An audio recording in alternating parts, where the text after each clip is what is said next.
बच्चों, I am Rashmi your maths teacher. तो 9.3 का क्वेश्चन स्टार्ट कर रहे हैं 22। और अगर आपको मेरे वीडियो बहुत पसंद आ रहे हैं तो प्लीज आप उसको लाइक जरूर करें।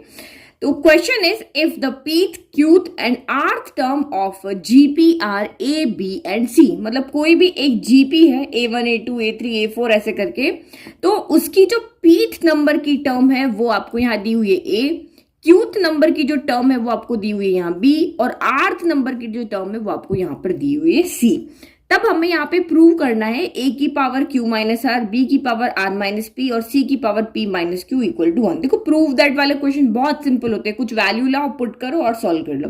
तो आप यहाँ पे क्या देख रहे हो, देखो जो हमें प्रूव करना है ना उसमें A B C है, और A B C की वैल्यू हमें यहाँ पे दी हुई है, पीथ टर्म है वो A है, तो यहां से आप A की वैल्यू निकालो, यहां से B की निकालो, यहां से C की निकालो और इसमें यहाँ पे पुट कर दो। अब वैल्यू कैसे निकालें, तो एक चीज यहाँ पे देखो, जब हम जीपी यहाँ पे देखते हैं, क्योंकि आपको जीपी दिया ना, फर्स्ट टर्म आपकी क्या होती है A, और कॉमन रेशियो आपका क्या होता है R। तो देखो A और R इसमें पहले से दिया हुआ है, देखो A भी है और R भी है। तो यहाँ पे जो दिया हुआ है एक्चुअल में ना वो फर्स्ट टर्म है ना वो कॉमन रेशियो है। तो हम जो प्रूव क्लियर करना है उसको तो हम चेंज नहीं कर सकते, लेकिन कंफ्यूजन ना हो, हमारे पास दो सेम आर हो जाए, जो एक तो आपके फर्स्ट टर्म को डिनोट कर रहे हैं और एक आपके कॉमन रेशियो को डिनोट कर रहे हैं, और ये जो प्रूव वाले हैं तो हम इनको यहाँ पे क्या कर देते हैं, इनको अलग अलग यहाँ पे हम वेरिएबल ले लेते हैं। तो मैं स्मॉल a के लिए कैपिटल ले लेती हूँ और स्मॉल r की जगह मैं कैपिटल R ले लेती हूँ। तो अब मुझे कंफ्यूजन नहीं है, जो कैपिटल मैंने लिए हुए हैं वो मेरा फर्स्ट टर्म कॉमन रेशियो है, और जो मेरे छोटे वाले हैं यहाँ पे स्मॉल लेटर्स हैं वो मेरे यहाँ पे प्रूव दैट वाले हैं। ठीक है, तो अब आप यहाँ पे देखो, तो जो हमने लेट किया ना वो यहाँ पे मैंने पहले लिख दिया, तो आपको भी ऐसे ही करना। अब आपको यहाँ पे क्या कहा है, ये कोई भी एक जीपी है A1 A2 A3 A4 AN करके, उसकी जो पीथ टर्म है, तो अगर सेकंड टर्म, देखो फर्स्ट टर्म होती तो हम A1 लिखते हैं, सेकंड होगी तो हम A2 लिखेंगे, थर्ड होगी तो A3 लिखेंगे, ऐसे करते करते अगर उसने कहा पीथ टर्म है तो हम AP लिखेंगे। तो वो AP आपको यहाँ पे कितनी दी हुई है, R। फिर आपको कहा क्यूथ टर्म, तो टर्म की जब भी बात होती है हम AN वाला फॉर्मूला लेते हैं ना, तो N आपका यहाँ पे P है तो P लिख दिया, A आपका Q है तो हमने यहाँ पे Q लिख दिया, और Q हमें AQ क्या दिया हुआ है, यहाँ पर B दिया हुआ है, और थर्ड हमें यहाँ पे AR जो है आर्थ नंबर की जो टर्म है वो हमें यहाँ पे C दी हुई है। ठीक है, तो ये तो हो गई हमारी बात। अब हम इसको कैसे प्रूव करें, तो देखते हैं कहीं से हम ABC की वैल्यू निकाल के ला सके कि इसमें हम प्रूव वाले में रख सके, यहाँ पे यहाँ पे यहाँ पे। तो देखो टर्म को हम फॉर्मूला में चेंज करते हैं, हम कहीं पर भी AP AQ AR यहाँ पे नहीं पुट करते हैं, हमेशा जो होता है वो हम AR की फॉर्म में, जो हमारा फॉर्मूला है AN इक्वल टू AR की पावर N-1, यहाँ पर हम वैल्यू रख करके, ये लेफ्ट वाला हमें यहाँ गिवन है, हम राइट वाली वैल्यू को लेकर के आएंगे और इसमें पुट करेंगे। ठीक है, तो AP आपका कितना हो जाएगा, AP को अगर हम यहाँ पे सॉल्व करेंगे, N की जगह अगर आप P रखोगे तो AR की पावर P-1 हो जाएगा। तो ये क्या हो जाएगा, अब A आपका कौन है, कैपिटल, R कौन है, कैपिटल R, और पावर कितनी हो जाएगी, P-1। ये A की वैल्यू है। ये तो बता रहा था कि A कौन से नंबर की टर्म है, B कौन से नंबर की टर्म है, C कौन से नंबर पे इस जीपी में बैठा हुआ है, ये बता रहा है, और वो टर्म कौन सी है, तो वो AR P-1 है। अगर इसमें आप A और R की वैल्यू पुट कर दोगे तो आपको पता चल जाएगा कि A कौन था। सेम B जो है, B आपको बता रहा है ये उस जीपी में क्यूथ नंबर की टर्म है, बट एक्चुअल में B है कौन है, तो वो है आपका यहाँ पे N की जगह Q रख के पुट करो तो A इंटू R की पावर कितना हो जाएगा, Q-1। तो A इंटू R की पावर Q-1। फिर यहां से अगर हम देख रहे हैं तो AR कितना हो जाएगा, AR की पावर R-1। देखो अभी यहाँ पे स्मॉल r लेते तो कंफ्यूजन होता था ना, इसीलिए अलग अलग लिया। तो अब हमने यहाँ पे ABC की वैल्यू निकाल ली, क्योंकि हम प्रूव दैट के पास देख रहे हैं तो इसको ABC की वैल्यू चाहिए, हमने निकाल ली। अब हम इसमें इसको पुट कर देते हैं। ठीक है, तो ये हमें यहाँ पे प्रूव करना है, तो हम लेफ्ट ले लेते हैं और राइट की इक्वल लेकर के आते हैं, क्योंकि यहाँ तो ओनली वन है, सॉल्व तो इसी को कर सकते हैं। तो टेकिंग LHS को ले लें, तो LHS हमारा यहाँ पे क्या है, A की पावर Q-R, B की पावर R-P और C की पावर है P-Q। अब ABC से यहाँ पे वैल्यू पुट कर लो, तो फिर ये इसको फर्स्ट ले लिया, इसको सेकंड ले लिया और इसको थर्ड ले लिया। तो अब यहाँ पे लिख लेते हैं फ्रॉम, देखो क्वेश्चन करने का तरीका है, आपको ऐसे ही उसको सॉल्व करना है। तो A की जगह क्या वैल्यू हुई, तो ये है हमारी AR की पावर, आपकी यहाँ पे AR ओनली R की पावर है ये P-1, और जो A की पूरे की पावर यहाँ पे क्या है, Q-R। तो इस A की जगह हमने ये रखा ना, और इसीलिए हमने यहाँ ब्रैकेट लगा। देखो A की जगह पे ये वैल्यू रख दी, अब इस वैल्यू के ऊपर Q-R पावर है तो ये Q-R आर लगा दी, ऐसे गड़बड़ मत कर देना, ठीक है, ढंग से लिखना है इसको। फिर बी कौन है आपका, तो पहले बी देख कर आओ कौन है, बी है आपका कैपिटल है, कैपिटल आर, और ये क्यू माइनस वन है। और इस बी की पावर कितनी, आर माइनस पी, तो हमने क्योंकि बी में ए भी आ रहा है ना, तो ये ढंग से लिखना। नाउ सी को देखो, तो सी है आपका ए आर की पावर आर माइनस वन, और इसकी एक सेकंड, हाँ यस, आर माइनस वन, और इसकी पावर कितनी है आपकी यहाँ पे पी माइनस क्यू है। नाउ बस इसको सॉल्व करो और आपके यहाँ पे वैल्यू को 1 लेके आ जाओ। अब सॉल्व कैसे करें, अब ब्रैकेट के बाहर पावर है तो पावर को पहले हम कहाँ लेके जाते हैं, अंदर लेके जाते हैं।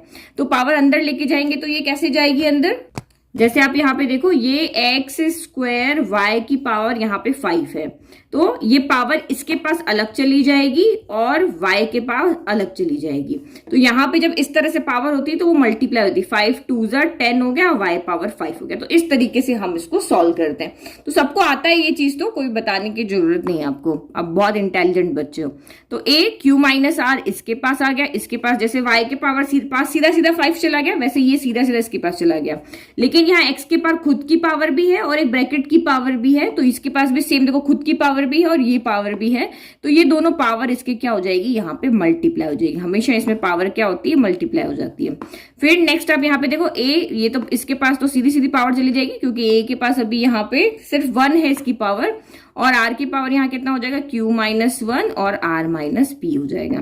फिर आप यहाँ पे देखो a की पावर p माइनस q और r की पावर यहाँ r माइनस 1 पहले से और p माइनस q हो गया। अब एक चीज आपको और पता है कि मल्टीप्लाई में अगर बेस सेम होता है तो पावर ऐड हो जाती है। ये सेकंड रूल हम यहाँ पे क्या देखते हैं, जैसे x की पावर 2 है और x की पावर 3 है, बीच में मल्टीप्लाई का रिलेशन होता है, तो पावर्स क्या हो जाती है, ऐड हो जाती है, 2 + 3 यानी x पावर 5 हो जाता है। ऐसे होता है ना, तो यहाँ पर भी तो हमारे पास देखो ये एक है, ये है, 3 टर्म है जिनका बेस सेम है, तो पावर ऐड होने के लिए ये है कि वो एक सेम वेरिएबल की पावर होनी चाहिए या सेम नंबर की पावर होनी चाहिए। अगर ये 2 पावर 2 2 पावर 3 होता है ना, तब भी ऐड होकर 2 पावर 5 हो जाता है। तो बेस सबका क्या होना चाहिए, सेम होना चाहिए। तो यहाँ भी बेस देखो, ये a है, देखो इसका बेस ये a है, ये a है, ये a है, तो बेस सेम है, तो पावर यहाँ पे क्या हो जाएगी, ऐड हो जाएगी। तो ऐड करो, तो a की पावर यहाँ पे क्या हो जाएगी, q माइनस आर प्लस, अच्छा ब्रैकेट नहीं लगाते तो ठीक था, चलो r माइनस पी अभी लगा लेते हैं, फिर मैं सॉल्व करूंगी, प्लस p माइनस क्यू। तो ये तीनों पावर को मैंने यहाँ पे ऐड कर दिया, सेम यहाँ पे r के साथ भी हो जाएगा क्योंकि उस r का भी अपने r के साथ में मल्टीप्लाई में रिलेशन है, सेम फैमिली मेंबर है, बस पावर अलग अलग लेके बैठे हो, तो इसकी पावर्स भी आपस में क्या हो जाएगी, यहाँ पर ऐड हो जाएगी। तो ऐड करो इसको भी, तो ये p minus 1 into q minus r हो गया, फिर प्लस ये पावर घर, ये पावर प्लस हो गया, तो ये q minus 1 into r minus p हो गया, और ये प्लस r माइनस 1 इंटू यहाँ पे क्या हो गया, p माइनस क्यू हो गया। ठीक है, ये r minus 1 into p minus q हो गया। नाउ बस सॉल्व करो, तो अब सॉल्व करके और हमें 1 लाना है। 1 कब आता है, जब किसी की भी पावर 0 होती है, x पावर 0 1 होता है, क्योंकि यहाँ पावर्स लगी हुई है, तो समझ जाओगे बस इसकी भी पावर 0 होने वाली है, इसकी भी पावर यहाँ पे 0 होने वाली है। तो इसको मैं ब्रैकेट ओपन किया, q minus r plus r minus p plus p minus q हो गया।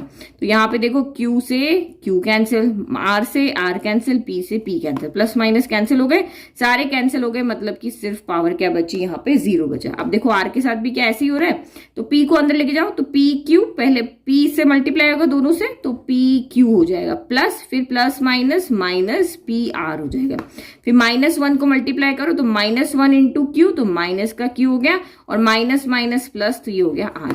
फिर आपका नेक्स्ट q इंटू आर, तो ये हो गया क्यू आर, फिर q इंटू पी, तो माइनस का पी क्यू लिख देते हैं, फिर माइनस का 1 से करोगे तो माइनस आर हो जाएगा, प्लस का p हो जाएगा। फिर यहाँ पे देखो r प्लस का है, तो ये हो जाएगा आपका पी आर, और ये हो जाएगा आपका पी आर, और ये प्लस माइनस माइनस, तो ये आपका यहाँ पे हो जाएगा क्यू आर। फिर माइनस 1 से किया तो माइनस का पी हो जाएगा, और ये माइनस माइनस प्लस, ये आपका क्यू हो जाएगा। अब देखो यहाँ भी सारी पावर कैंसिल हो जाएगी, तो पी क्यू से पी क्यू, क्योंकि हमने जो प्रूव करना वहीं से हमने आइडिया लगा दिया कि इसकी पावर भी 0 होने वाली है। तो माइनस के पी आर से प्लस का पी आर कैंसिल, माइनस के क्यू से प्लस का क्यू कैंसिल, प्लस के आर से माइनस का आर कैंसिल, प्लस के क्यू आर से माइनस का क्यू आर कैंसिल, और ये प्लस के पी से माइनस का पी कैंसिल। तो यहां पर भी आपकी सारी पावर क्या हो गई कैंसिल, तो क्या बचा 0, क्योंकि 1 माइनस 1 क्या होता है 0 होता है ना, दिस माइनस दिस 0, तो 0 प्लस इतनी बार आएगा तो 0 हो गया। और हमें पता है कि किसी की भी पावर अगर 0 आती तो वो होता है 1, और यहाँ पे भी हो गया 1, और 1 इंटू 1 होता है 1। तो ये हो गया आपका यहाँ पे राइट हैंड साइड। तो कितना सिंपल क्वेश्चन था, देखा आपने। तो ये लिख दिया हमने यहाँ पे हैंड्स प्रूव्ड। सबसे मतलब जब भी प्रूव दैट वाला क्वेश्चन होता है ना, बस ये देख लिया और खुश हो जाते हैं, वाह प्रूव करके दिखा दिया, फाइनली हमसे यहाँ पे प्रूव हो गया। ठीक है, तो अभी इस चैप्टर के अंदर जितने भी प्रूव दैट वाले क्वेश्चन है बहुत सिंपल क्वेश्चन है, आपको कंसेप्ट क्लियर है, आप इजीली सॉल्व कर लोगे। नाउ नेक्स्ट देखें, देखो क्वेश्चन 23, ये भी बहुत इजी क्वेश्चन है। ठीक है, हमें बस सॉल्व करना है अपना दिमाग लगा करके, बाकी सारा कुछ इजी है। If the first and nth term of a GP, कोई भी एक जीपी है, लेट मैं यहाँ पे एक जीपी लिख लेती हूँ कि A1, A2, A3, A4 और अप टू AN, यही हमारी जीपी होती है। एपी भी हमारी यही होती है, बट दोनों के आगे आगे बढ़ने का तरीका अलग होता है। अब कह रहा है इसकी जो फर्स्ट टर्म है वो आपकी A है और nth टर्म है वो आपकी B है। तो फर्स्ट टर्म यानी कि जो हमारी यहाँ पे फर्स्ट टर्म को हम किससे डिनोट करते हैं, A से। तो फर्स्ट टर्म यानी कि A1 जो है वो हमारा यहाँ पर क्या है, A है। और nth टर्म, तो nth टर्म को हम क्या लिखते हैं यहाँ पर an, और वो कितनी है आपकी यहाँ पर b है। तो ये nth टर्म हो गई, nth टर्म को हम an से डिनोट करते हैं। जैसे देखो ये फर्स्ट है, ये सेकंड है, थर्ड है, ये फोर्थ है, ये आपकी nth टर्म है। And if p is the product of n terms, जो हमेशा गिवन है ना उस पर ज्यादा ध्यान देख के उसको पढ़ा करो, गिवन ही हमारी हेल्प करते हैं यहाँ पे, ये हमारे लिए सबसे बड़ा लाइफ सेवर होते हैं क्वेश्चन को करने के लिए। तो p is the product of n terms, तो p यहाँ पे क्या कह रहा है, जितनी भी टर्म्स है इस जीपी के अंदर उन सब का प्रोडक्ट है। तो प्रोडक्ट ऑफ एन टर्म्स यानी कि P इक्वल टू, यानी प्रोडक्ट ऑफ एन टर्म्स यानी कि इनकी एन टर्म्स कौन है, A1 है, फिर आपकी यहाँ पे A2 है, फिर आपकी यहाँ पे A3 है, फिर आपके यहाँ पे A4 है, और ऐसे ऐसे चलता जाएगा, और ये यहाँ पे AN तक मल्टीप्लाई हो जाएगी। ओके, नाउ अब हमें यहाँ पे क्या करना है, प्रूव करना है। क्या प्रूव करना है, ये भी हमारा प्रूव दैट क्वेश्चन है। Now we have to prove that की p square equal to A b की पावर n, ये आप यहाँ पे प्रूव करके बताओ। तो देखो इसमें से जो प्रूव दैट के पास अगर हम जाते हैं तो p की वैल्यू तो हमें यहाँ पे गिवन है, p आपका यहाँ पे क्या है, A1 है, A2 है, A3, A4 अप टू लेकर के AN है। लेकिन क्वेश्चन में कभी भी हम टर्म को नहीं रखते हैं, टर्म की वैल्यू को रखते हैं। हम ये थोड़ी रखेंगे ये फर्स्ट टर्म है, ये सेकंड है, ये थर्ड है, ये फोर्थ है। आप यहाँ पे देखो जैसे आप मूवी देखने जाते हो ना, तो ये पहले नंबर की सीट है, ये दूसरे नंबर की, तीसरे नंबर की, चौथे नंबर की, इस तरह की सीट आपकी nth नंबर तक की सीट आपकी चलती जा रही है। अब इस पे आगे तो लोग ही बैठेंगे ना, तो पहली सीट पे कौन बैठा है, दूसरी पे कौन बैठा है, तीसरी पे कौन बैठा है, चौथी पे कौन बैठा है, हम उन पर्सन को यहाँ पे देखते हैं। तो सेम इसमें भी ये आपको सिर्फ ये दिखा रही है कि ये टर्म यहाँ पे लिए, लेकिन इन टर्म की जगह पे बैठा कौन है। तो हम हमारा वही n वाला टर्म की बात जब भी आती है तो हम यही फॉर्मूला लेते हैं, ए आर की पावर n माइनस 1 हो गया। तो देखो फर्स्ट टर्म तो आपकी यहाँ पे a हो गई। अगर nth टर्म की बात होती है तो nth टर्म तो सीधा का सीधा इसी फॉर्मूले से आ जाएगी, an इक्वल टू, यानी जो b होगा वो आपका यहाँ पे कितना हो जाएगा, ए आर की पावर n माइनस 1 हो जाएगा। nth टर्म यही होती है। अगर मुझे कहते हैं थर्ड टर्म हुए, अगर थर्ड टर्म मेरी b है तो मैं n की जगह 3 रख देती, ए आर की power 3 minus 1, A R square हो जाता। अगर मुझे कहते कि ये 10th टर्म है तो मैं ए आर की पावर 10 माइनस 1 हो जाता। लेकिन इन्होंने कहा कि ये तो nth टर्म है, तो nth टर्म तो जो फॉर्मूला है वही रहेगी ना। तो देखो इनको हमने यहाँ पे टर्म में चेंज कर दिया, तो यहाँ पर भी टर्म में चेंज करेंगे। तो a1 आपका यहाँ पे क्या होता है, a1 तो हमारा यहाँ पे a ही रहता है। फिर a2 कौन होता है, तो a2 आपका यहाँ पे n, क्योंकि सेकंड टर्म है ना, n की जगह 2 रखो तो n 2 माइनस 1, तो ये आपका यहाँ पे ए आर हो जाता है। अभी तक तो आप सबको याद हो गया होगा। A3 टर्म में कौन हो जाता है, ए आर स्क्वायर होता है। A4 आपका यहाँ पे ए आर क्यूब हो जाता है। जहां जो भी यहाँ पे नंबर है उससे एक आर की पावर कम हो जाती है। तो देखो यहाँ 1 था तो यहाँ आर पावर 0 है, यहाँ 2 है तो आर पावर 1, यहाँ 3 है तो आर पावर 2, यहाँ 4 है तो आर पावर 3। अब यहाँ n है तो ए आर की पावर n में से एक कम हो जाएगा। ठीक है, तो अब हमने यहाँ बता दिया कि फर्स्ट प्लेस पे ए बैठा है, ये सेकंड पे बैठा है, ये थर्ड पे बैठा है, ये फोर्थ पे बैठा है। तो जो बैठा है हमें उससे काम है, हमें टर्म से काम नहीं होता। ये सिर्फ हमें दिखाता है कि पहले पे कौन है, दूसरे पे कौन है। अब ये हो गया, सारी वैल्यू हमारे पास आ गई है। तो अब हमें पी की वैल्यू भी पता है, हमें ए की वैल्यू भी पता है, हमें बी की वैल्यू भी पता है। बस वैल्यू हमने निकाली, अब हमें प्रूव करना है। तो पहले मैं यहाँ पे राइट हैंड साइड ले लेती हूँ, फिर मैं यहाँ पे लेफ्ट हैंड साइड देख के इसको सॉल्व करना पड़ेगा, या एक से ही सॉल्व हो जाएगी। देखो पी में तो कुछ सॉल्व करने का है नहीं, यहाँ सीधा का सीधा है ना। एक बार हम इसको सॉल्व कर लेते हैं। तो टेकिंग RHS। हम यहाँ पे क्या ले रहे हैं, पहले RHS ले रहे हैं। तो RHS आपका यहाँ पे है कौन, AB की पावर n है। तो AB की वैल्यू रखो। A यहाँ पे कौन है आपका, A तो आपका A ही है, और B कौन है आपका, तो A R की पावर n-1 है, और इसके आगे यहाँ पे पावर क्या है, n है। तो बस ये तो हमारा सिंपली सॉल्व हो रहा है। इस पावर को आप अंदर लेके चले जाओ। देखो पहले इसको अंदर ले जाने से पहले देखो यहाँ A है, यहाँ ए है, बेस सेम होता है तो पावर यहाँ पे क्या हो जाती है, ऐड हो जाती है ना। तो ए की पावर 1 + 1 कितनी हो जाएगी, 2, और आर की पावर तो n-1 है, वही है, और ये n है। तो अब इस n को हम अंदर लेके चले जाए तो वही जो मैंने आपको पीछे बताया था कि अगर ये XY² है और यहाँ पे हमारे पास पावर 3 है, तो देखो ये इससे जाके मल्टीप्लाई हो जाएगा तो x3 हो जाएगा, और y के साथ क्या हो जाएगा, 2 × 3, जो पावर है वो मल्टीप्लाई हो जाती है, 2 × 3 यानी कि ये आपकी 6 हो जाएगी। तो ऐसे करके हम इसको यहाँ पर सॉल्व करते हैं। तो ये आपका यहाँ पे क्या हो जाएगा, n इसके पास आएगा तो n a की पावर क्या हो जाएगी, 2 × n हो जाएगी। जब हमेशा इस तरह से पावर बाहर होती है तो मल्टीप्लाई हो जाती है, और r की पावर यहाँ पे ये भी इससे मल्टीप्लाई हो जाएगा तो n × n-1 हो जाएगी। तो ये हमने इसको यहाँ पर सॉल्व कर लिया। इससे आगे तो कुछ सॉल्व होगा नहीं ना, बस यहीं तक सॉल्व होगा। तो देखो ये तो हमारा p के इक्वल नहीं है, तो हमें राइट को भी सॉल्व करना पड़ेगा। अब हम राइट के पास चलते हैं। राइट को सॉल्व करना थोड़ा सा यहाँ पे समझने जैसा है, तो उसको आप समझना। नाउ यहाँ पे हम देखते हैं, सॉरी लेफ्ट, p हमारा यहाँ पे क्या है, लेफ्ट है, तो LHS को लेकर के चलते हैं। राइट तो हमने सॉल्व कर दिया। LHS आपका यहाँ पे क्या है, p² है। तो p² मतलब ये जो भी आपको यहाँ पे दिया हुआ है, ये सारी वैल्यू किसकी, आपकी p की वैल्यू ना। देखो p = product of n terms है, तो ये सारे इन n टर्म्स का प्रोडक्ट था, तो हमने टर्म्स को उसके अकॉर्डिंग यहाँ पे लिख दिया। अब इनका यहाँ पे इसने कहा है कि ये स्क्वायर है, p², तो ठीक है। तो p² यानी कि इन सबको अंदर रखो, बाहर स्क्वायर कर दो। तो ये a हो गया, फिर आपका ये AR हो गया, इंटू AR² हो गया, इंटू AR³ हो गया, और अप टू यहाँ पे चलता रहा AR की पावर n-1 तक, और बाहर आपका यहाँ पे स्क्वायर है।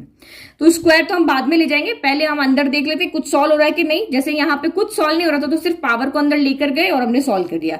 अब अगर इसको हमें यहाँ पे लेफ्ट इक्वल टू राइट करना है तो इस वैल्यू को हमें ये वाली वैल्यू बनाना है, ठीक है। तो आपके दिमाग में अभी यही फोकस होना चाहिए कि मुझे कुछ, क्योंकि प्रूव दैट वाले क्वेश्चन कभी ऐसा नहीं होता है कि नहीं प्रूव होंगे, हमेशा वो प्रूव होते हैं, 100% प्रूव होते हैं। तो बस हमें इसको चेंज करके ये बनाना है। तो आप यहाँ पे देखो, मुझे यहाँ पे 2 वेरिएबल दिख रहे हैं, एक a दिख रहा है और एक r दिख रहा है। तो देखो a यहाँ भी है, यहाँ भी, यहाँ भी, यहाँ भी, यानी जितनी भी टर्म्स है उन सबके पास यहाँ पर a है। तो मैं यहाँ पे a मतलब कितनी बार होगा, अगर जैसे ये होता है 2 × 2 × 2 × 2 × तो अगर 4 बार होता तो हम जैसे जगह लाइक के 2 बार होता तो 2 × 2 4 लिख लेते।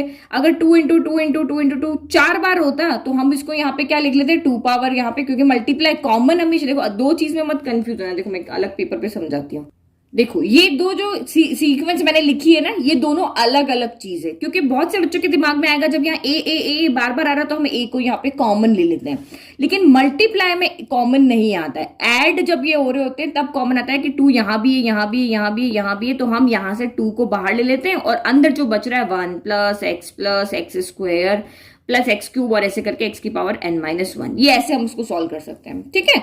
लेकिन यहाँ पे कभी भी यहाँ पे कॉमन नहीं आएगा। ये 2 इस 2 से मल्टीप्लाई होगा, 2 × 2 = 4, 4 × 2 = 8, यहाँ पे फिर 8 × 2 आपका यहाँ पे 16, और ऐसे करके ये आपके यहाँ पे मल्टीप्लाई होगा, क्योंकि बीच में मल्टीप्लाई का रिलेशन है। तो जो नंबर का यहाँ पे मल्टीप्लाई हो सकता है वो नंबर के पास जाएगा और वेरिएबल के पास जाएगा। x × x² x³ हो जाएगा, x³ × x³, तो ये यहाँ पे पावर ऐड हो जाएगी, 3 + 3 6 हो जाएगा। इस तरह से ये सॉल्व होंगे। तो अगर मैं यहाँ पे देखूं तो 2 × 2 × 2 × 2 कब तक जा रहा है, ये यहाँ पे कितनी टर्म्स है, यहाँ पर कितनी टर्म्स तक ये जा रहा है यहाँ पर, तो हमारे पास ये टोटल यहाँ पे n टर्म्स है। ये देखो n टर्म्स का ही तो हमने यहाँ पे प्रोडक्ट किया था। कितनी टर्म्स का प्रोडक्ट किया था, इसने यही तो कहा था p जो है वो प्रोडक्ट है n टर्म्स का, यानी कि 1 से लेकर के n टर्म्स तक का यहाँ पे प्रोडक्ट किया है। तो ये भी 1 से लेकर के n तक की टर्म होगी, ठीक है।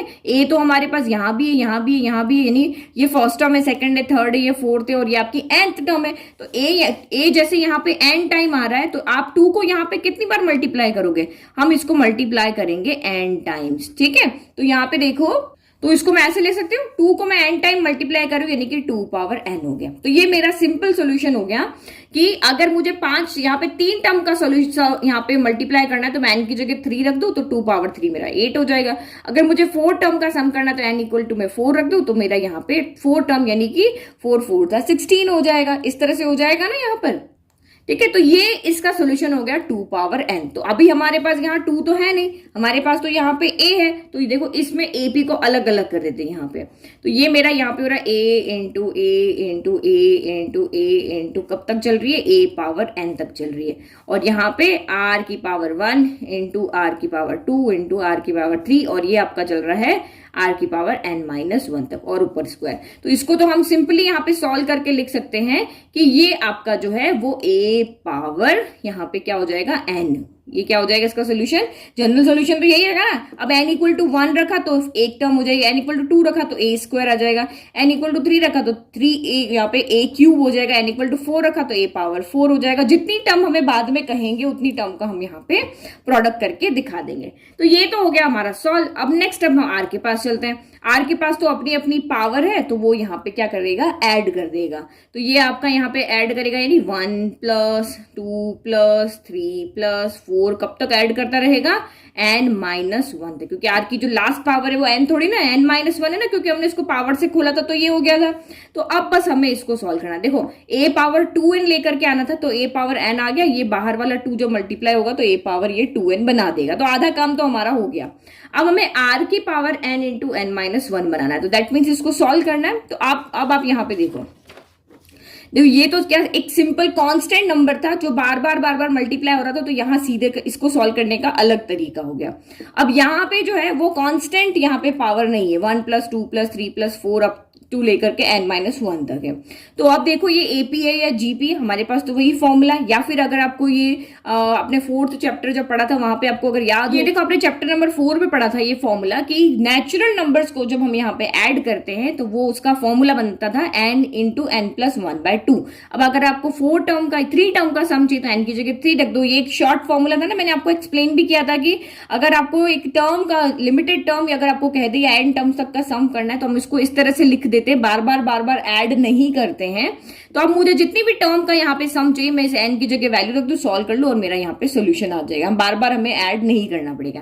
तो एक तो तरीका ये हो गया। या फिर अगर आप अभी AP-GP पढ़ रहे हो तो देखो ये आपकी किस तरह से चल रही है। देखो 2-1, तो यहाँ पे क्या होता है 2-1 हो गया 1, 3-2 हो गया 1, 4-3 हो गया 1। तो दैट मीन्स ये मेरी यहाँ पे कॉमन डिफरेंस जो है D जो है वो मेरा यहाँ पे 1 आ रहा है। देखो अगर मैं R कॉमन रेशियो निकालती हूँ तो 2/1 क्या हो गया 2 हो गया।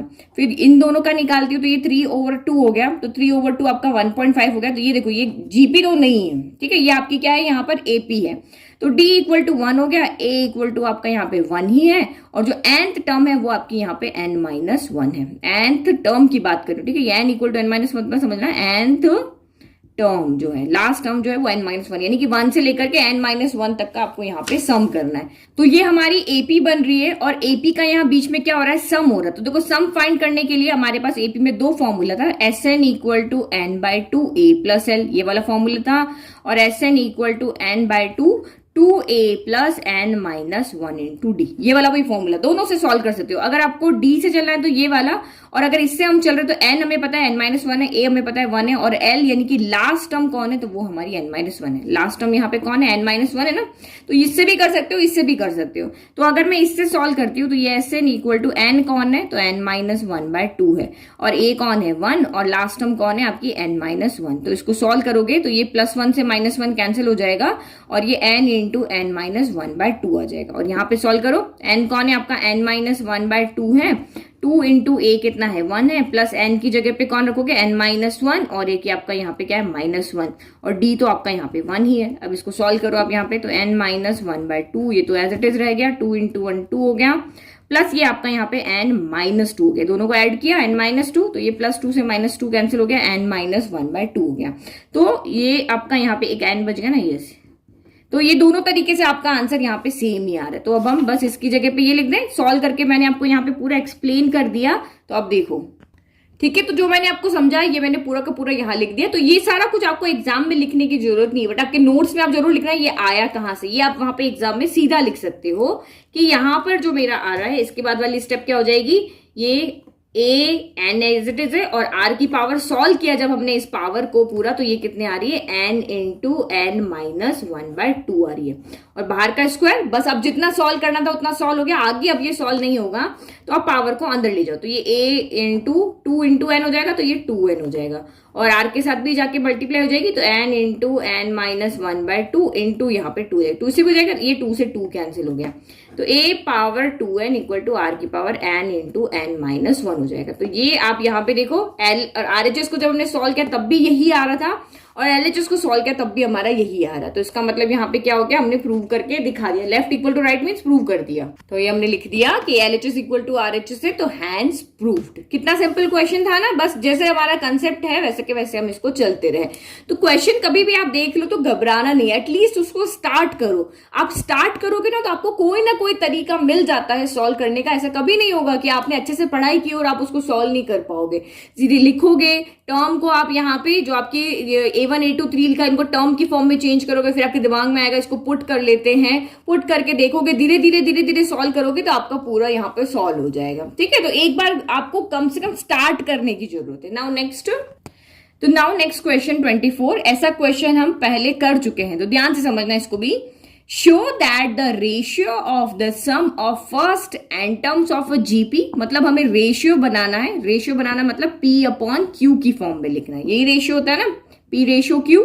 तो रेशियो बनाना है, तो रेशियो में जो आपका ये P है वो कौन है, जो है वो है sum of the first and terms of a GP, यानी कि जो P है वो जो जीपी की एंड टर्म्स है उनका सम है, और जो Q है वो कौन है, sum of terms from n+1 to 2nth term, यानी कि हमें इन दो का रेशियो बनाना है। एक कोई भी जीपी है उसकी पहली एंड टर्म का सम कर दो, और डिवाइड में आपको रखना है, आपको अब सम करना है पहली नहीं, बीच में से कोई भी n+1 से लेकर के 2n तक की टर्म का यहाँ पे सम करना है, और आपको शो करना है कि वो 1/r की पावर n है। तो ठीक है, अब हमें शो करना है, अब स्टार्ट तो करो। अब आपको पता है sum of first and terms क्या होता है, हमें एंड टर्म्स के सम का फॉर्मूला भी पता है, सब कुछ पता है। तो ये हम यहाँ पे करते, इसको करते, देखो इसको कैसे करेंगे, तो ये आप यहाँ पे देखो पहले। तो जो हमें शो करना था कि आपको रेशियो बनाना है, तो मैंने रेशियो के फॉर्म में लिख दिया, ये हमें यहाँ पे शो करना है। इतना तो आप सबको समझ में आ गया, कुछ नहीं किया, क्वेश्चन में से लिखा है। तो पहली चीज ये कह रहा है कि आपकी जीपी है उसकी एन टर्म्स का आप यहाँ पे सम करो। तो एन टर्म्स आपकी यहाँ पे कौन हो जाएगी, तो ये आपकी यहाँ से हो जाएगी। ये आपको कह रहा है कि A1 plus A2 plus A3 plus A4 और इस तरह से करके nth टर्म तक का आप यहाँ पे सम करो। तो सम तो हम कर सकते हैं, और वेरिएबल की फॉर्म में लिखा है तो हमें तो फॉर्मूला भी पता है, दो फॉर्मूलाज थे हमारे पास सम के, तो हम वो यहाँ पे लगा सकते हैं। सम के क्या फॉर्मूले थे हमारे पास में, ये वाला भी था और ये वाला भी था। तो जब हमें आर नहीं पता होता तो चाहे तो ये वाला फॉर्मूला लगा लो, चाहे ये वाला फॉर्मूला लगा लो। तो न्यूमरेटर की तो बात यहाँ पे हो गई क्लियर, यहाँ पे न्यूमरेटर में हमें कोई प्रॉब्लम नहीं है। फिर ये जो कह रहा है कि अब आप नेक्स्ट टाइम में क्या करो, sum of terms from n+1 to 2n term. तो ये तो हमारे जीपी में है ही नहीं, क्योंकि हमने तो हमारी जो जीपी बनाई वो n तक टर्म ही बनाई है। तो इसका मतलब ये जीपी आपकी आगे तक चल रही। देखो 1 के बाद 2 आता है, यानी 1 में 1 ऐड करने पर 2 आया, 2 में 1 ऐड करने पर 3 आया, 3 में 1 ऐड करने पर 4 आया, 4 में 1 ऐड करने पर 5 आया। ऐसे करते करते हम n तक आ गए। अब n में 1 ऐड करने पर आगे वाली टर्म आएगी, तो वो आपकी यहाँ पे क्या होगी, n+1 होगी। फिर इसके नेक्स्ट कौन होगी, इसमें एक और 1 ऐड करो तो ये n+2 हो जाएगी। फिर इसमें एक और 1 ऐड करो, इसमें 1 ऐड किया n+1 है, इसमें 1 ऐड किया n+2 है, इसमें फिर से 1 ऐड करेंगे तो 2+1 3 हो जाएगा। और ये ऐसे करते करते करते ये जारी है कहां तक, 2n तक, A2n तक आपकी ये जीपी जा रही है। तो ये कह रहा है क्वेश्चन, आपको ये कह रहा है कि यहां से यहां तक का आप सम करो, फिर यहां से यहां तक का सम करो, और वो रेशियो आपका ये आना चाहिए, ये आपको यहाँ पे कह रहा है। तो जब भी हम यहाँ पे सम की बात करते हैं तो सम हम हमेशा फर्स्ट से करते हैं, सम ऑफ फर्स्ट एंड टर्म्स, क्योंकि हमारे पास फॉर्मूला ही वही है। जो हमारे फॉर्मूलाज है वो हमारे फॉर्मूला स्टार्ट कहां से हो रहे हैं, ये देखो ये फॉर्मूला। ए कौन होता है, यहाँ पे फर्स्ट टर्म होता है, आर क्या होता है, कॉमन रेशियो होता है। तो जब हमारे फॉर्मूला में ही फर्स्ट टर्म आती है तो हम बीच में से कैसे उसको ऐड कर ले। हमेशा सम जो करते हैं स्टार्टिंग से लेकर के जितनी टर्म लेनी है, पहली 5 टर्म, पहली 10 टर्म, पहली 15 टर्म, ऐसे करके हम यहाँ पे उनका सम करते हैं। तो अब ये कैसे करेंगे, तो ये आपको पहले से आता है। अगर आपका कंसेप्ट क्लियर है तो आप इसको इजीली समझ पाओगे। फिर भी मैं अगर भूल गई हूं तो एक बार फिर से समझा देती हूँ। देखो ये वेरिएबल के फॉर्म में आप कंफ्यूज होते हो, नंबर की फॉर्म में मिलते हैं। ये जीपी है। इस जीपी के लिए आपको कह रहा है कि आपको रेशियो बनाना है, फर्स्ट 5 टर्म का आप यहाँ पे सम करो, फिर उसका रेशियो बनाओ नेक्स्ट 5 टर्म के सम के साथ में। तो देखो नंबर है, नंबर में तो आप इजीली कर लोगे भाई, इनको अलग ऐड कर लिया, इनको अलग ऐड कर लिया और यहाँ पे रेशियो बना दिया। बट इसी को आप वेरिएबल की फॉर्म में अगर देखोगे तो वहां हम नहीं कर सकते। तो ये आपको क्या कह रहा है, फर्स्ट 5 टर्म का सम, तो इसको हम S5 से डिनोट करते हैं। S5 का मतलब यहाँ पे क्या हो गया, S जो है 1 से लेकर के 5 तक। और इनका अगर मुझे यहाँ पे देखना है तो ये देखना है आपका यहाँ पे कहां से 6 से लेकर के 10 तक की यहाँ पे टर्म का सम करना। तो हमें रेशियो क्या चाहिए, S5 यानी 1 से लेकर के 5 तक की टर्म और S6 से लेकर के 10 तक का टर्म। तो ये तो आप नंबर की फॉर्म में इनको फटाफट ऐड कर लोगे, इनको भी ऐड कर लोगे और लिख लोगे। लेकिन अब यहाँ वेरिएबल में हम कैसे करेंगे, हमें तो पता ही नहीं यहाँ पे क्या है। तो हमेशा आपके दिमाग में होना चाहिए सम हमेशा पहले से होता है। तो S5 तो आप इजीली कर लोगे, S5 तो आप इजीली कर लोगे, 1 + 2 + 4 + 8 + 16 कर दिया। लेकिन डिनोमिनेटर में हम यहाँ पे क्या करेंगे कि यहां से लेकर के यहां तक सारे को यहाँ पे हम ऐड करेंगे, पहले इन सबको ऐड करेंगे। क्यों, क्योंकि मुझे हमेशा ऐड करना है, स्टार्टिंग से ही करना होता है। तो S10 कर दिया। अब S10 कर दिया तो मुझे तो लेकिन सम यहां से यहां तक की चाहिए था, तो मैं यहाँ पे क्या कर दूंगी, देखो सबके सम में से इन 5 के सम को सबट्रैक्ट कर दूंगी। तो इन 5 के सम को मैंने किससे डिनोट किया था, S5 से डिनोट किया था, तो S10 - S5 हो गया। समझ में आया। यानी कि अगर आपको जो रेशियो का है कि यहां से लेकर के यहां तक का सम करो तो उसको हमने S5 कह दिया। अब आपको यहां से लेकर के यहां तक का सम करना है तो हमें पहले पूरा सम करना पड़ेगा और उसमें से स्टार्टिंग वाले को सबट्रैक्ट करना पड़ेगा। तो पूरा 10 टर्म का सम S10 हो गया और उसमें से हमने पहली 5 टर्म के सम को सबट्रैक्ट कर दिया, यानी कि हमने S5 को यहाँ पे सबट्रैक्ट कर दिया। तो ये चीज यहीं पर भी आएगी, यानी पहली n टर्म, यानी आपको क्या कह रहा है, आप पहली n टर्म का यहाँ पे सम करो तो वो हमारा Sn हो जाएगा।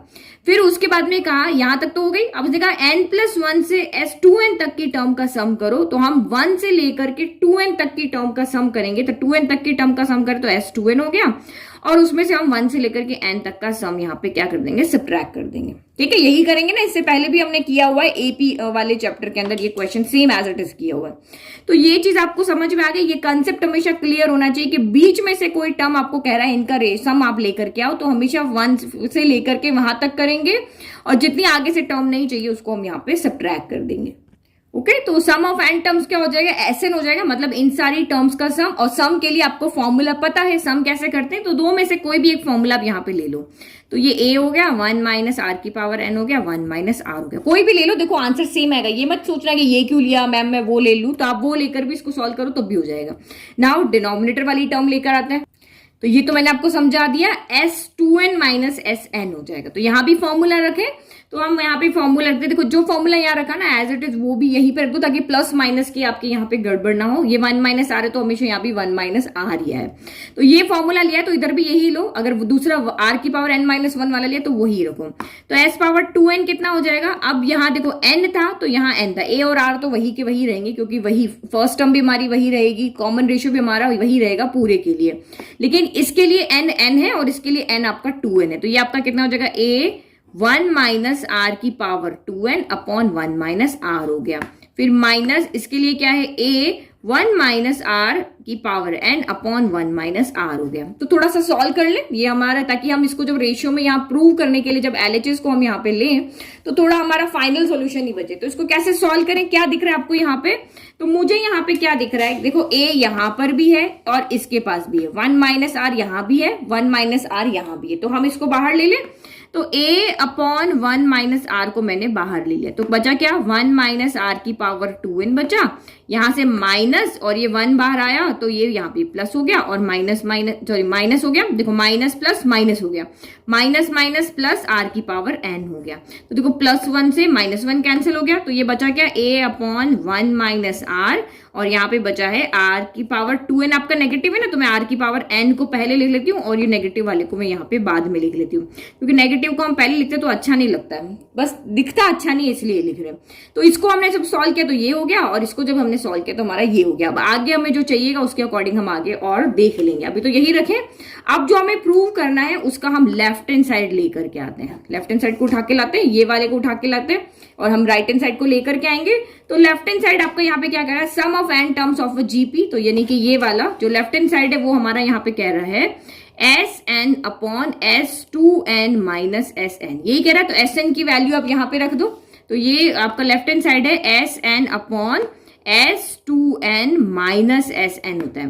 तो एस एन यहाँ पे क्या हो गया, ए वन माइनस आर की power n upon one minus r हो गया, और बीच में फिर ये डिवाइड का साइन आ गया, और फिर यहाँ पे हो गया a upon one minus r, और ये हो गया r power N minus r की पावर टू एन हो गया।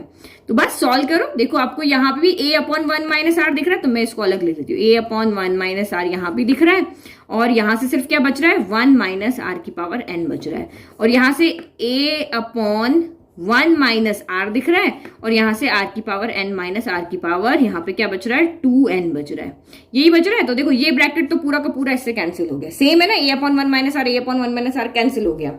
तो बचा कितना आपका यहाँ पर, ये हमारा बचा यहाँ पर वन माइनस आर की power n upon r power N minus r power two n बचा। लेकिन ये तो हमारा है ही नहीं, हमें तो जो प्रूव करना है वन अपॉन आर की पावर एन प्रूव करना है। मतलब ऊपर आपको वन चाहिए, ऊपर वन चाहिए, मतलब हम कैसे आइडिया लगाएंगे, इसका मतलब वन माइनस आर की पावर एन यहाँ पे कैंसिल होना चाहिए। तो वन माइनस आर की पावर एन कैसे कैंसिल होगा, जब डिनोमिनेटर में भी वन माइनस आर की पावर एन होगा। तो क्या करें कि हम इस तरह से इसको कैंसिल कर सके, न्यूमरेटर को ओनली वन बना सके। तो आप यहाँ पे देखो, मैं इसमें कुछ चेंज कर दी। देखो तो अब यहाँ पे देखो, ये तो मैंने आपको समझा दिया कि हमें ऊपर आर पावर एन है, one minus r power n है, तो नीचे भी one minus r power n बनाना है। तो ये आर पावर एन है, बट ये आर पावर एन नहीं है, तो हम इस आर पावर टू एन को r power n into r power n लिख देंगे। क्यों लिख देंगे, तो देखो ये आप बहुत से बच्चे क्या गलती करेंगे, आर की पावर टू एन है, आप इसको इसे कर दोगे, आर की पावर टू अलग कर दोगे, आर की पावर एन अलग कर दोगे, लेकिन ये गलत है। क्यों, क्योंकि जब बेस सेम होता है तो पावर क्या होती है, ऐड होती है। यही होती है ना, बेस सेम है तो पावर क्या होती है, ऐड होती है। But r power two n r power two plus n के इक्वल नहीं है। तो ये इसको आप इस तरह से समझना है कि आर पावर टू एन है, तो r power n into r power n होगा। क्यों, क्योंकि अब बेस सेम है, अब पावर को ऐड आप यहां पे करो, तो आर की पावर एन प्लस एन होगी, यानी कि आर की पावर यहाँ पे टू एन होगी। समझ में आ रहा है ना। तो ये दोनों में आप कंफ्यूजन नहीं होना चाहिए, तो इस तरह से नहीं लिखना, वरना ये गड़बड़ हो जाएगी आपके। तो ये आर पावर टू एन यहाँ पे हमारा हो रहा है, तो हम इसको r power n into r power n लिखेंगे। अब आप यहां से डिनोमिनेटर से क्या कर लो, आर पावर एन को कॉमन ले, तो ये one minus r power n तो यहाँ पे है ही है, और अब मैं यहां से आर पावर एन को, देखो यहाँ एक बार है, यहाँ दो बार है, तो एक बार हम यहाँ कॉमन ले सकते हैं। तो यहां से बच गया वन, और यहां से क्या बच गया, एक आर पावर एन बच गया। अब दोनों ब्रैकेट आपके सेम हो गए ना। अब इस one minus r power n से one minus r power n cancel कर दो, वन टाइम कैंसिल हुआ, तो ये वन अपॉन आर की पावर एन बच गया। तो हम लेफ्ट हैंड साइड लेकर के चले थे, और यहाँ पे आ कौन गया, हमारा राइट हैंड साइड हो गया। तो राइट हैंड साइड हो गया, तो हमारा ये हो गया प्रूव हो गया। समझ में आ गया कि देखो कितना इजी क्वेश्चन था, कंसेप्ट क्लियर है। तो इस तरह के क्वेश्चन भी दो तीन आपके यहाँ पे आए हुए हैं, तो हमने उसको इस तरह से सॉल्व करना है। ठीक है, now next, now last question इस वीडियो का, if A B C and D are in GP show that, तब हमें ये शो करना है। समझ में आ गया, बिल्कुल ये भी वैसे ही क्वेश्चन है, पुट करना है, वैल्यू निकालना है, पुट करना है। तो यहाँ पे आपको कह रहा है कि ए बी सी डी एक जीपी है, तो ये आपके एक जीपी में है, इसका मतलब ये आपकी यहाँ पे हो गई फर्स्ट टर्म, ये हो गई आपकी सेकंड टर्म, ये आपकी यहाँ पे हो गई थर्ड टर्म, और ये आपकी यहाँ पे हो गई फोर्थ टर्म। तो जीपी कहने का मतलब यहाँ पे क्या है कि ये जीपी के रूल को फॉलो कर रहे हैं। इन दोनों का कॉमन रेशियो इक्वल है, इन दोनों का कॉमन रेशियो इक्वल है, इन दोनों का कॉमन रेशियो यहाँ पे इक्वल है, और ये इसकी यहाँ पे क्या है, फर्स्ट टर्म है। अब हमें शो क्या करना है कि हमें शो करना है A square plus B square plus C square into B square plus C square plus D square equal to A B plus B C plus C D का स्क्वायर। तो जब आपको शो करना है और उसमें देखो ए बी सी इधर, ए बी सी डी इधर भी दिख रहा है, ए बी सी डी इधर भी दिख रहा है, तो इसका मतलब समझ जाओ कि यहाँ पे इसको भी सॉल्व करना पड़ेगा, इसको भी सॉल्व करना पड़ेगा। क्योंकि ए बी सी को सॉल्व करके फिर से हम ए बी सी की फॉर्म में नहीं लेकर के आ सकते हैं, क्योंकि हम जब भी यहाँ पे कुछ भी शो करने जा रहे हैं, प्रूव करने जा रहे हैं, तो हम जो आपकी जीपी में आपको गिवन है उनकी वैल्यू यहाँ पे हम किस फॉर्म में रख रहे हैं, A N equal to A R की पावर एन माइनस वन, यानी इस फॉर्म में यहाँ पे रख रहे हैं।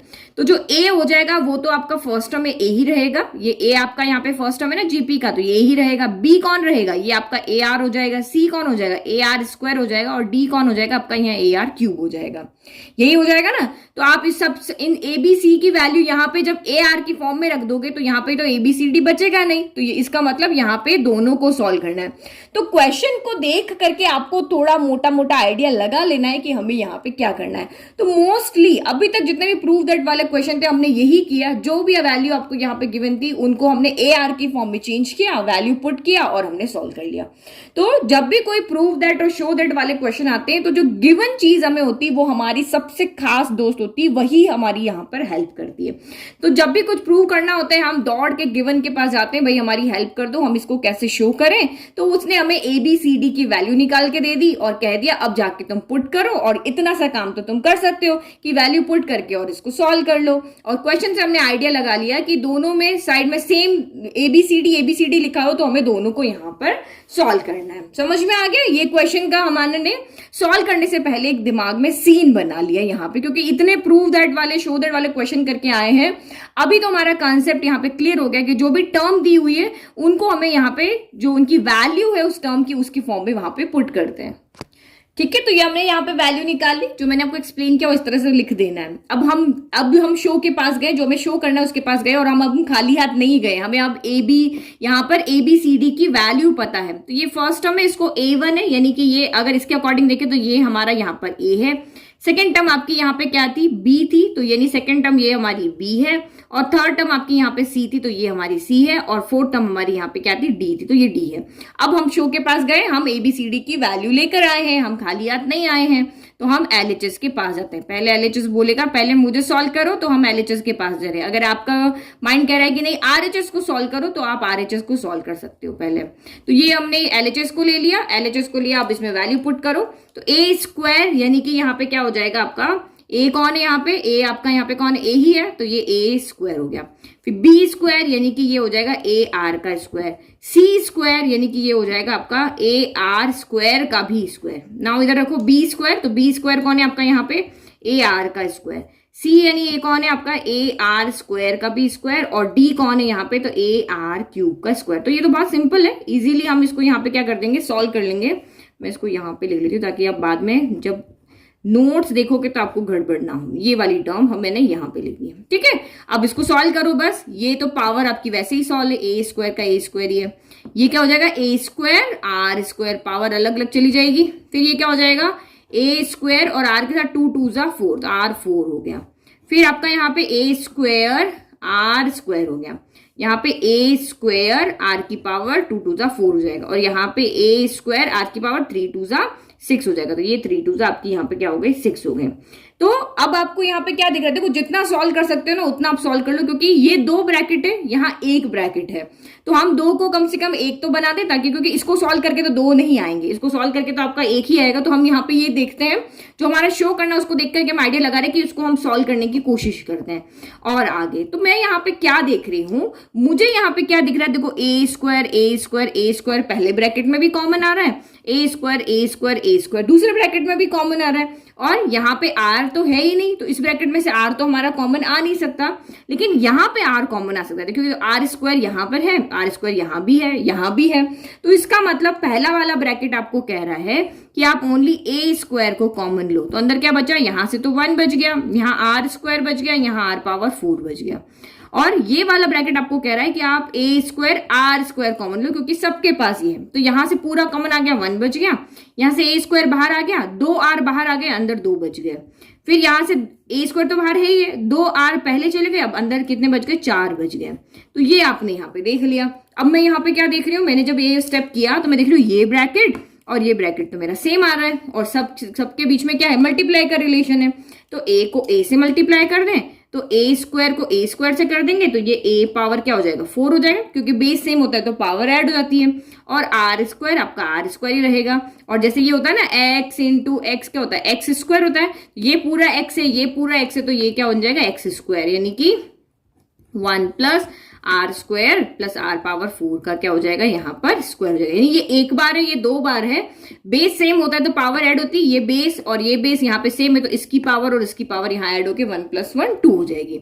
बस इससे आगे हम नहीं सॉल्व कर सकते, इससे आगे आपको सॉल्व करना भी नहीं। ये नहीं कि आप ये पावर 2 खोलने बैठ जाओगे, ये नहीं करना। देखो यहाँ पावर 2 है ना, तो हमें यहाँ पावर की 2 में ही यहाँ पे आंसर मिलेगा।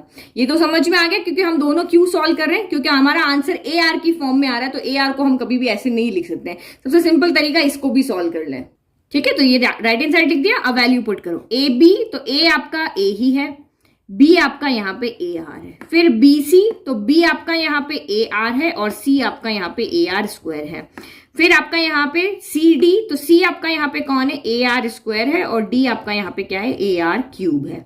बस अब इसका होल स्क्वायर, अब इसको सॉल्व करो तो ए इंटू ए स्क्वायर आर हो गया, फिर प्लस ए इंटू ए, तो ये ए स्क्वायर और आर इंटू आर स्क्वायर, तो पावर ऐड हो जाएगी 2 + 1 यानी कि आर क्यूब हो गया।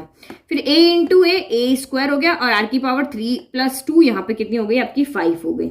ठीक है, अब फिर से आप यहाँ पे देखो, अब हम मुझे इसको इसके जैसा बनाना है, यहाँ पर ये होल स्क्वायर है, तो ये देखो यहाँ कॉमन लिए हो तो यहाँ भी कॉमन लेना पड़ेगा, क्योंकि अब तो ये हमारी हेल्प करेगा ना, ये कहेगा भाई मेरे जैसा का जैसा तुम बन के आओगे तब भी हम इक्वल होंगे। तो इसमें ए बाहर कॉमन लिया हुआ है, आर भी कॉमन है, तो यहाँ भी हम देखते हैं क्या क्या कॉमन आ सकता है। तो ए स्क्वायर यहाँ पर भी, सॉरी ए स्क्वायर यहाँ पे भी, ए इंटू ए स्क्वायर हो गया ना, तो ए स्क्वायर बाहर आ सकता है। फिर यहाँ आर की पावर 1 है, यहाँ 3 है, 5 है, तो एक आर तो यहाँ भी बाहर आ सकता है, क्योंकि जो सबके पास होता है वही बाहर आता है। तो एक आर इसके पास भी, इसके पास भी, इसके पास भी, ये बाहर आ गया। तो यहां से तो ए स्क्वायर आर पूरा आ गया, तो ये तो 1 बच गया। ए स्क्वायर बाहर आ गया, एक आर बाहर आ गया, तो 2 बच गए। फिर यहां से एक आर बाहर आ गया, तो यहां से 4 बच गए, और ये हमने स्क्वायर कर दिया। अब तो बहुत ईजी है, जैसे हमें ये वाली टर्म आई थी इस तरह से यहाँ सॉल्व करने की, यहाँ पे इसको स्क्वायर को हम अंदर ले जाएं, क्योंकि स्क्वायर इसके पास अलग है, इनके पास अलग अलग है। तो जब हम इसको अंदर लेकर के गए तो a पावर 2 × 2 4 हो जाएगा, r पावर यहाँ 1 है, 1 × 2 2 हो जाएगा, और इसके साथ में पावर अलग लग जाएगी, 1 + r² + r4 का स्क्वायर। तो अब हम यहाँ पे क्या देख रहे हैं कि जब हमने लेफ्ट हैंड साइड को सॉल्व किया तब भी हमारा यही आ रहा है, और जब हमने राइट हैंड साइड को सॉल्व किया तब भी हमारा यही आ रहा है। तो इसका मतलब हमने यहाँ पे शो करके दिखा दिया कि सिर्फ जो इतनी सी ABCD GP हमें इतना सा हिंट दिया होता, उससे हमने लेफ्ट इक्वल टू राइट यहाँ पे शो कर दिया। ठीक है, तो हैंड्स प्रूव। कितना इजी क्वेश्चन था, बस पुट किया, सॉल्व किया।